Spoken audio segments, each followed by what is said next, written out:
to be bored sometimes, how unregulated boredom can impact your mental health, and how to explore what feelings of boredom are trying to tell you. Joining us live here is Emily Weiss, Associate Research Scientist in the Department of Psychiatry at Yale School of Medicine, as well as a licensed clinical psychologist. Good morning to you, Emily. Thanks for being here on this Friday. Good morning. Good morning. Thank you so much for having me. So this is just a fascinating topic, being bored. Is it a good thing? Yes, so thank you so much for asking. So boredom is often viewed as this annoying but relatively unimportant feeling that everyone might get from time to time.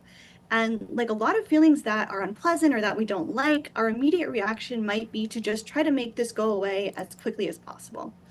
But if we were to just get rid of boredom altogether, we'd be missing what it's trying to tell us.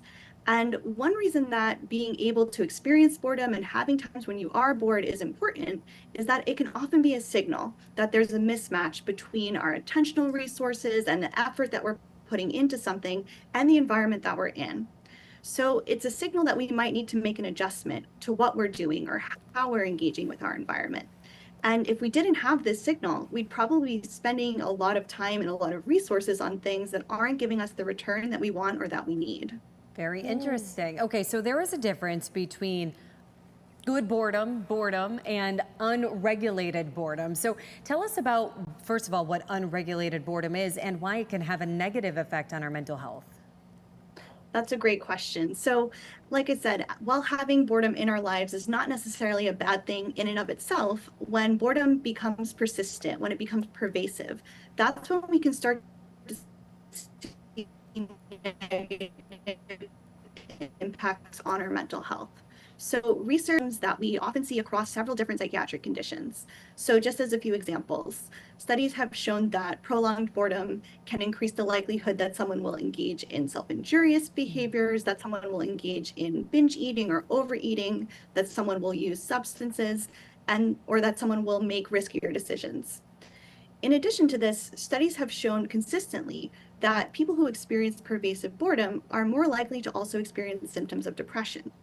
So paying close attention to boredom, both in our daily lives and in clinical settings, is really important for starting to notice how it may be impacting our mental health and our daily functioning. Very fascinating. So how do we know if the boredom that we're experiencing in the moment, are there some telltale signs that people can follow to know if it's the good type of bored or the bad type of bored?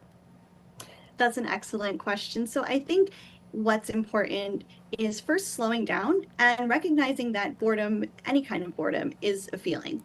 And like all of the feelings that we have, even the ones that we don't like so much, even the ones that are unpleasant, it's something that's not going to last forever. And as I mentioned before, I think for a lot of people, when we notice that feeling of boredom coming in, our initial reaction is that we need to do whatever we can to get rid of it as quickly as possible. But by taking a moment to slow down and sit with that feeling of boredom before trying to change it or before trying to make it go away, we can start to be more aware of what it is it's trying to tell us. And whether it's a signal that we need to make some adjustments or that we need to maybe move on to something else, that we're not getting the return on what we're doing that is optimal for us. Very interesting.